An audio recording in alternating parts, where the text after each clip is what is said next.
From ABC, this is World News Tonight with Peter Jennings. Good evening. We begin again tonight with that Soviet freighter, which is in a Nicaraguan harbor. Does it have Soviet MiG fighter jets on board? Are Moscow and Nicaragua trying to pull a fast one on Washington? Is Washington trying to foment a crisis? The Reagan administration, ABC News has learned, has been having some intense talks between themselves and the Kremlin. We begin in Washington with ABC's John McCarthy. ABC News has learned that high-level discussions are underway between the U.S. and Soviet Union, with the U.S. trying to convince the Russians that if there are MiG fighters on their ship, they had better not unload them, that it would be in everyone's best interest for the aircraft, if they are there, to return to the Soviet Union on the same ship they came in. Meanwhile, U.S. intelligence sources confirmed that no airplane-sized crates have yet been seen coming off the Soviet freighter. At the State Department, spokesman John Hughes acknowledged that the U.S. still lacks proof that MiG fighters are indeed being delivered to Nicaragua. But he also indicated that they could easily still be on the ship, that reporters should not jump to the conclusion that the incident is necessarily over. You have to bear in mind the story is not played out yet. Intelligence sources indicate that if there are planes on the Soviet ship, they are probably MiG-21s, and a dozen of these planes would drastically improve Nicaragua's ability to strike its neighbors and would therefore pose a new threat uncomfortably close to the U.S., a threat the Reagan administration says it will not tolerate. U.S. officials deny Nicaraguan charges, however, that the U.S. plans to invade. No plans for an American invasion of Nicaragua. At the same time, we have used serious language in expressing our concern about the consequences of landing in Nicaragua high-speed combat aircraft. Unrelated to the situation in Nicaragua, but hard to ignore because of it, are two major U.S. military exercises which are getting underway today. One is called Quick Thrust, and it involves the rapid call-up of some 15,000 troops, the kind of force that would be needed for an invasion. The other is a naval exercise in the Caribbean and Atlantic, which will involve some 25 ships. U.S. officials stress these military exercises have nothing to do with Nicaragua. They say if the MiGs are delivered, the U.S. would most likely respond with airstrikes, not an invasion. John McCarthy, ABC News, the State Department. Well, the Soviets have not said anything specifically about the ship or whether it is carrying Soviet-made fighters. The Soviet news agency did say today the United States is spreading false statements in order to prepare the ground for an armed attack against Nicaragua using American troops. A little later in the broadcast, we'll have a report from Nicaragua itself. Still on the subject of Central America, it is not a well-known fact in Washington today, but one of the former leaders of the anti-government forces in Nicaragua has been testifying on Capitol Hill. His name is Edgar Chamorro. He has been telling the House Intelligence Committee in secret about the CIA's intentions, as he understood them, inside Nicaragua.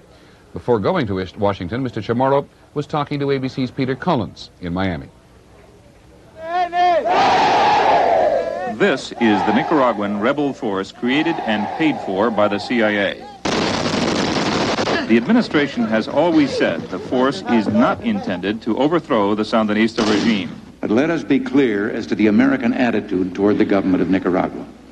We do not seek its overthrow. Our interest is to ensure that it does not infect its neighbors through the export of subversion and violence. But a former director of the rebel force remembers his talks with CIA agents somewhat differently. Did anyone from Washington ever discuss with you overthrowing the Sandinista government? I mean, that was the only purpose we always discussed with the American was that. Chamorro recalls a secret meeting in Honduras a year ago. The CIA's top officer in charge of Central America was visiting. This top American executive who told us that it was time to have a shadow government, that we should control the territory.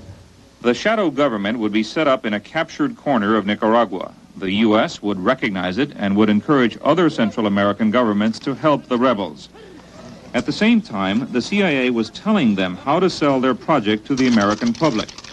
So we were coached on things to say to Congress or to the press. Patrick Leahy is a member of the Senate Intelligence Committee. The idea of setting up a provisional government, in other words, overthrowing the standing government, of course, is absolutely contrary to the presidential directive and congressional mandate. Chamorro is speaking out now, he says, out of a sense that he and the rebels were cynically used by the CIA. He says you don't reduce people to means or tools, you treat them as human beings with dignity. Peter Collins, ABC News, Miami. Later in this broadcast, one of the president's cabinet members who intends to resign, and there may be other changes. The Space Shuttle Discovery, off on a rescue mission, and a revolutionary house design that may just leave your head spinning. This is World News Tonight, brought to you by the Whirlpool Corporation. You're about to see a dishwasher do something absolutely amazing. Clean dishes and save energy too. The Whirlpool Power Clean Energy Saver Dishwasher, with a patented washing system that gives you remarkably clean dishes, yet uses 20% less hot water in the normal cycle than any Whirlpool dishwasher we've ever built. And like our washers and refrigerators, it comes with the Whirlpool promise to give you your money's worth and make your world a little easier. America was born with a dream that says in this great land, each and every one of us has the opportunity to build a life that's rich and rewarding. At Prudential Bache Securities, we believe in that dream. We can show you how total financial planning can bring you a richer life for today and tomorrow. Call us. We're Prudential Bache Securities. America, bring us your future. Just 2 days after the election, we learned that President Reagan's Secretary of Education is going to quit his job. Terrell Bell said today that 4 years on the job is a long hitch, and he is resigning for personal reasons. As ABC's Sam Donaldson reports, this may only be the first change in a second-term Reagan White House. Ronald Reagan came to the presidency promising to abolish the Department of Education.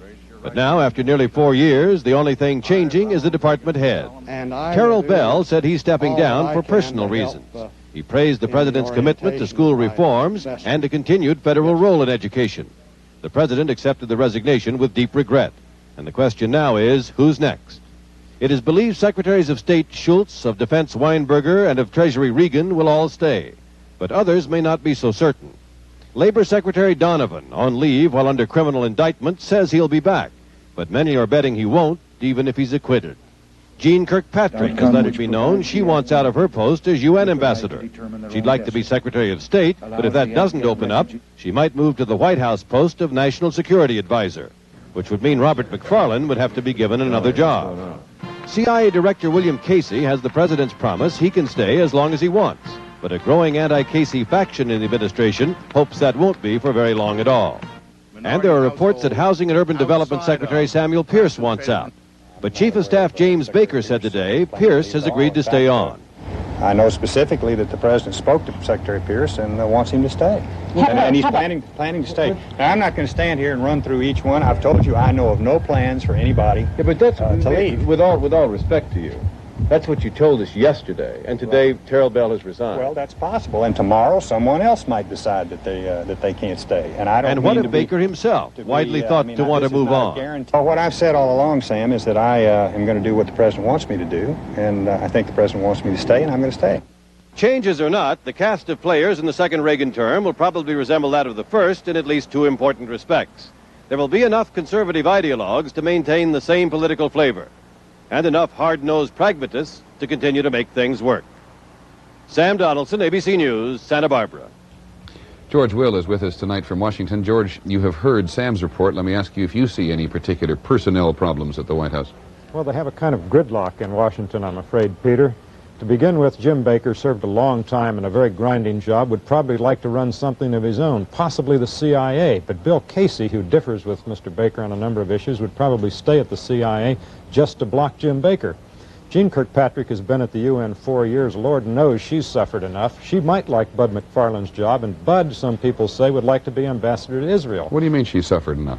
Sitting at the UN as the United States representative, listening to third world rhetoric for 4 years is enough to drive anyone batty, frankly. Okay, I'm sorry, go on. She's done that. Bud McFarlane might like to go to Israel, but no Secretary of State wants a very strong person such as Jean, with whom Secretary Schultz has had some differences, over right next to the President in the National Security Office. Finally, the supply-siders all have the long knives out to get David Stockman. His crime is believing that we might indeed need a tax increase to balance the budget.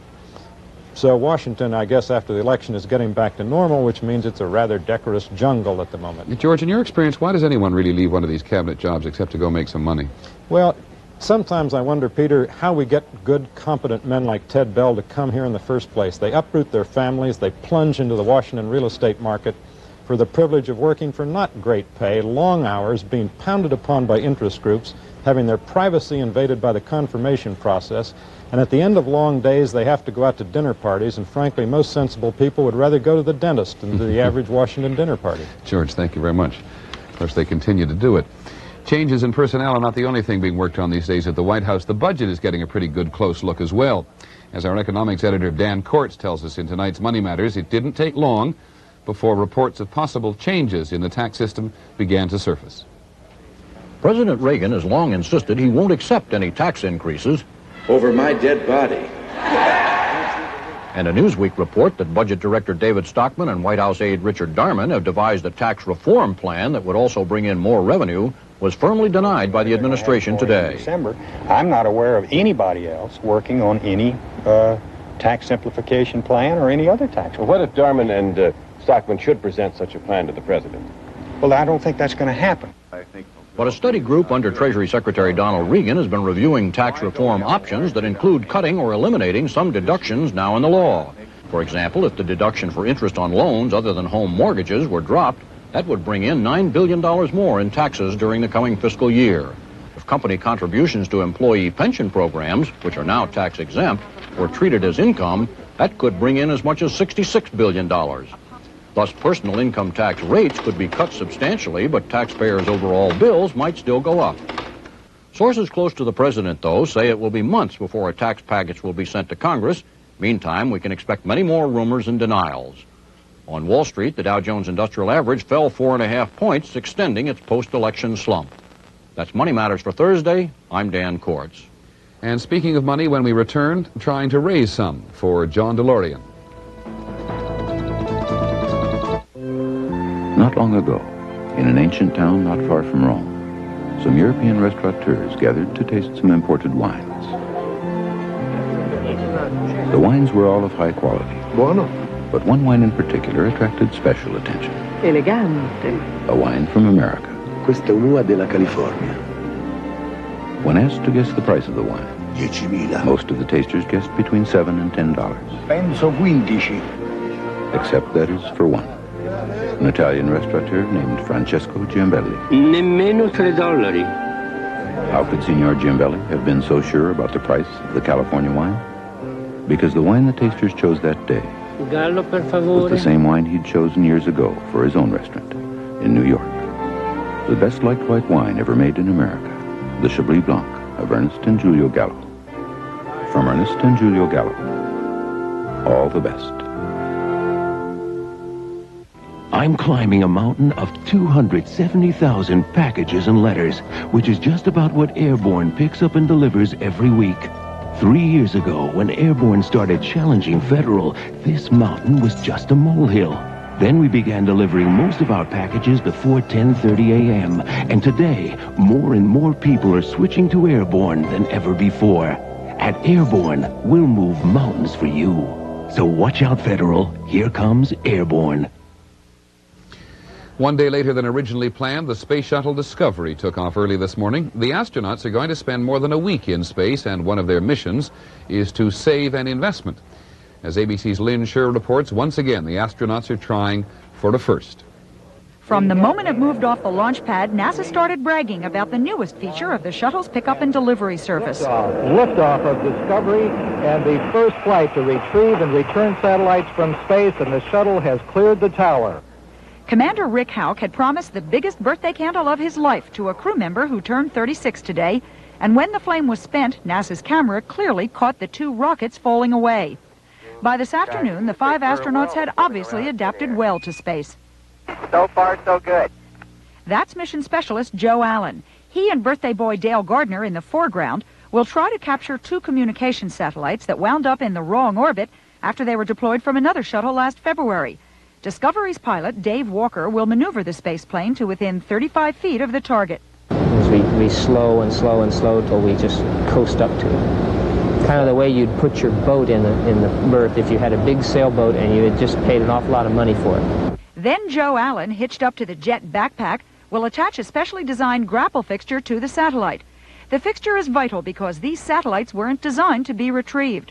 Once the device is in place, astronaut Anna Fisher will use the mechanical arm to bring it back into the cargo bay. Dale Gardner is scheduled to repeat the procedure 2 days later to get the second satellite. NASA gets $5.5 million for the salvage operation with no guarantee this bold and risky venture will succeed. If it does, it makes the shuttle more versatile than its competitors. The rescue begins on Monday. Lynn Scher, ABC News, New York. Some science news here on Earth. The doctor who first implanted an artificial heart in a human patient 2 years ago has been given the go-ahead to try a second such operation. Dr. William DeVries, now associated with the Humana Hospital in Louisville, Kentucky, says he is screening potential patients to receive the artificial heart, and an operation will begin a few days after a patient is chosen. As president of his own car company, John DeLorean made millions of dollars. Then he was arrested and charged with trying to make a cocaine deal to save his floundering company. DeLorean was acquitted, as you know, but at a cost. Here's ABC's Gary Shepard. It was last August that John DeLorean was acquitted by a federal jury here in Los Angeles of all charges in his sensational cocaine trafficking case. His assets frozen by court order, DeLorean had run up legal bills estimated at $1 million. One reporter asked him how he was going to pay. If I could get every American to send us $2, we'd be all right. Yeah, maybe $1.50. $1.50, that's what we need. DeLorean may have been kidding back then, but he's not kidding now. This week, he spent $5,000 for a full-page ad in the Los Angeles Herald-Examiner telling readers his life has been ruined by the federal government, that he's being persecuted by the Justice Department, and asking supporters to send money to his defense fund. The ad includes this post office box address for contributions. The advertising agency says DeLorean himself wrote the ad. And the response? It's been incredible. The phone has been ringing all day long here at the agency. From early this morning, we've received calls as far away as Dayton, Ohio, people wanting to know the P.O. box number to send money to the John DeLorean Defense Fund.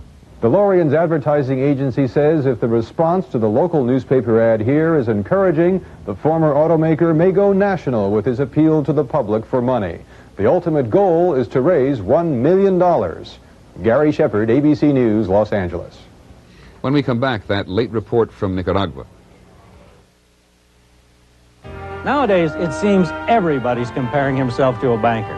Savings and loan folks say they can give you financial counsel like bankers. And we're just like a bank. Stockbrokers say they can manage your transactions like bankers. And we're just like a bank. When others go so far to say they're like a banker, isn't it nice to know that the one helping you really is a banker? The only place you'll find a banker is the bank. A message from America's full-service banks. It splits the dark with a powerful beam. Spotlighter rechargeable light from Black & Decker. A light built so strong it can survive a drop of 6 feet. Stored in its own recharging base, Spotlighter's ready on a moment's notice to give you light. Light for your safety and peace of mind. Black & Decker Spotlighter.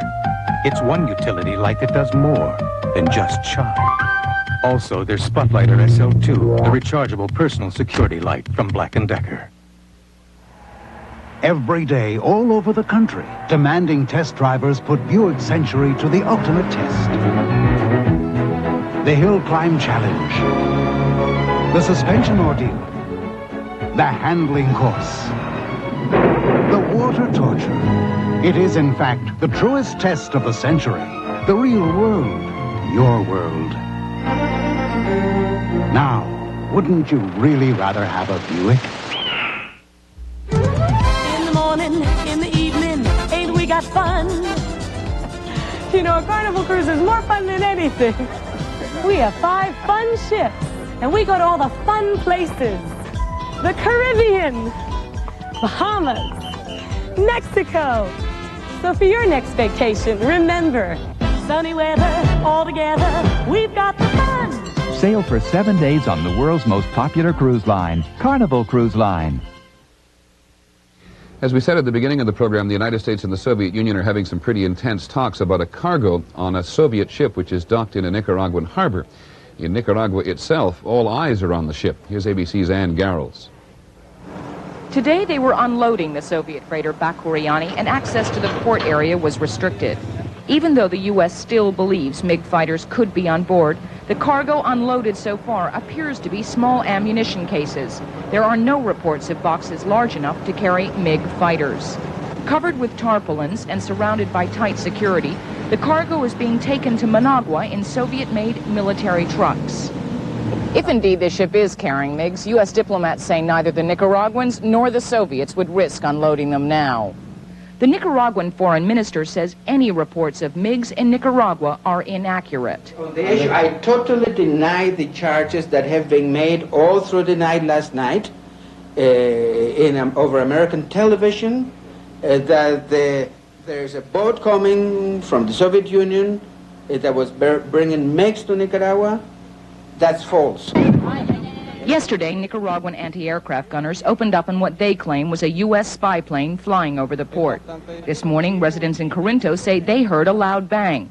Privately, U.S. officials admit this was the distinctive sonic boom of an American SR-71 spy plane.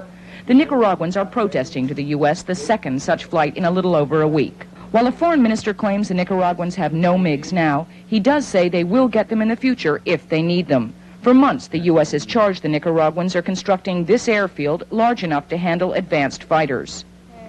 People in Corinto are worried the U.S. will bomb them. With U.S. Navy frigates offshore, what all this has done is heighten invasion fever. The military is on alert, and people defiantly declare Nicaragua is not Grenada. Ann Garrels, ABC News, Managua, Nicaragua. In the Middle East today, the Israelis and the Lebanese, under the auspices of the United Nations, sat down to talk once again about getting Israeli troops out of Lebanon. There was a carefully crafted triangular table. That way the Israelis could say they were having direct talks with an Arab neighbor, and the Lebanese could say it wasn't so. One meeting in the Middle East never makes for an agreement. The three parties agreed to meet again on Monday. Yet another attack today on civil liberties in Chile. The military government has announced broad new restrictions on free speech and political gatherings. 6 opposition publications were banned, and all news about politics and terrorism is to be censored. The government of President Augusto Pinochet is cracking down on all demonstrations against continuing military rule in Chile. And now India. Across much of the country today, at least some of the Sikhs have come out of hiding. Since Prime Minister Gandhi's Sikh bodyguards killed her a little more than a week ago, India's Sikhs have been the victims of widespread violence committed by Hindus. The Indian Army was deployed at many Sikh temples so they could celebrate one of their holiest days, the birth of their sect's founder. ABC's Mark Litke is in New Delhi.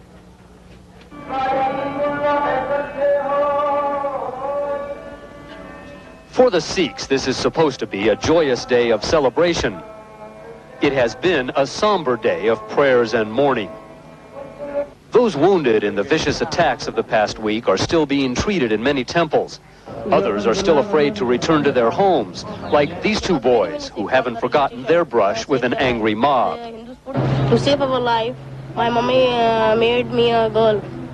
Dressed you like a girl? Yes. Many don't trust the government's assurances that it's safe to return home because they believe government and police officials actually helped in the attacks on their community.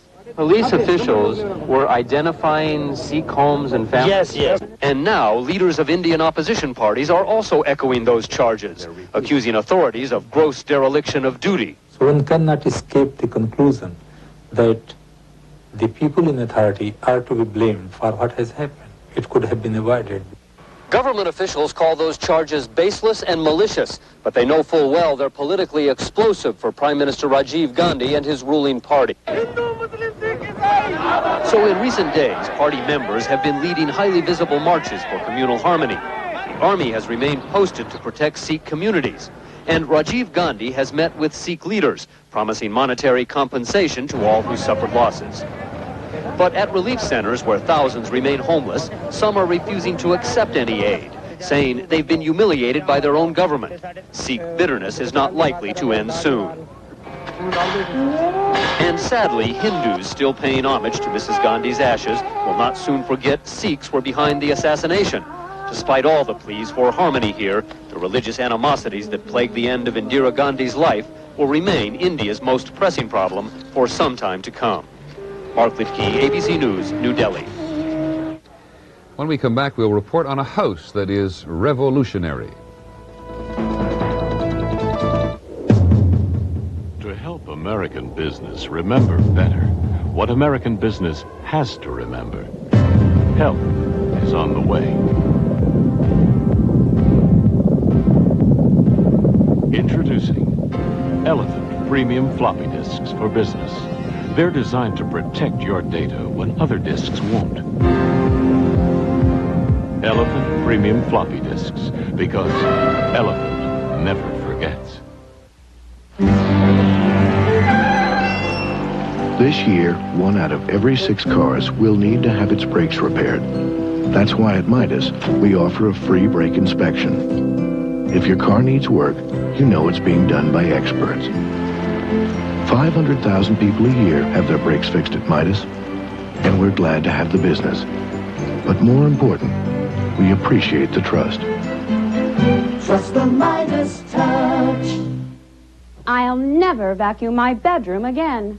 I'll never vacuum my dining room again. From now on, I'll electric broom with a 3-speed Regina electric broom. It's easier to electric broom. Lighter and faster. And my floors look beautiful. From now on, I'll electric broom. It saves me time for the things I really enjoy. Don't vacuum, electric broom. There's a choice of 3 Regina electric brooms, and now the 2-motor electric broom power team. Tonight on 2020. Vengeance or justice? Was the right man convicted as the Atlanta murderer? Wayne Williams speaks out to Geraldo Rivera in an exclusive interview. Are you the monster of Atlanta? Watch 2020 tonight. Finally tonight we have a story about the kind of house that many of us may have dreamed of owning at some time or another. Have you ever gotten tired of looking at your neighbor's barbecue or wishing the southern exposure in the living room faced north? As Don Kladstrup reports from the French city of Nice, some people's dreams have come true. When he was very young, this is what Francois Labby liked to do. Today, he is still going around in circles. Not on a merry-go-round, but on a house that goes round. It's a reflection, he says, of his fascination for things that turn. These days, neighbors' heads are turning. But Labby's house is not really designed to be looked at. It's designed to be looked out of. At the flip of a switch, a wheel, something like an electric-powered Lazy Susan, starts turning the house toward the view Labby wants. Toward the mountains, if that's what he feels like looking at. Toward the forest and valleys. Or the sea. In addition to the panoramic benefits, Labby says his turning house could be an energy saver, since the glass front and ceiling readily absorb rays from the sun. It takes only 3 weeks to build a turning house. The price, about $70,000. Labby already has orders for 200 in Spain, most for holiday use. He's now trying to market them in the United States. Home sweet home? Perhaps. But who do you call if your house breaks? Also, turning houses don't exactly match the architectural style of American neighborhoods, or any neighborhoods for that matter. And sometimes, as this man discovered, it's difficult to find the front door. Not good if you're expecting friends, but not bad if it's the bill collector. Don Kladstrup, ABC News, Nice. That's our report on World News Tonight. For everyone at ABC News, I'm Peter Jennings. Good night. Tonight, Geraldo Rivera looks back at Atlanta's child murders and interviews convicted killer Wayne B. Williams. Tonight on 2020 on ABC.